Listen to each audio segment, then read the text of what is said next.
आता नवीन उद्योजक जे स्टार्टअप करतात किंवा नवीन बिझनेस करतात, तर त्यांच्या संदर्भात आय-टी-आर किती महत्त्वाचा आहे आणि त्यांनी त्याचा कसा वापर करून घ्यावा?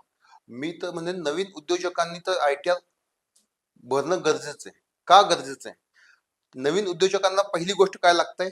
पैसा. आणि बरोबर. पैसा त्यांना कोण देऊ शकतं? बँक देऊ बँक. शकते. मग बँकेला जर तुम्हाला जर पैसा द्यायला लावायचा असेल तर तुम्हाला आय-टी-आर भरणं गरजेचं आहे.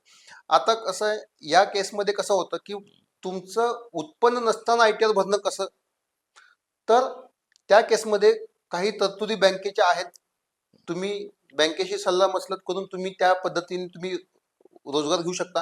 पण बँक तुम्हाला सांगतेच की इन्कम टॅक्स रिटर्न भरा. पण त्याच्या आधी जर तुमचं उत्पन्न काही असेल, व्यवसाय चालू करायच्या आधी जर उत्पन्न काही असेल, तर त्याच्या आधारे पण तुम्ही तुमची लोनची प्रोसेस करू शकता.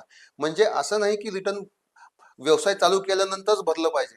तुम्ही त्याच्या आधी पण जर भरला असेल, काही छोटा मोठा तुम्ही व्यवसाय चालू केला असेल, त्याच्यातून तुम्ही मोठ्या व्यवसायामध्ये रूपांतर केलं असेल, तर आधी छोटा जरी असला तरी त्याला रिटर्न भरणं गरजेचं आहे.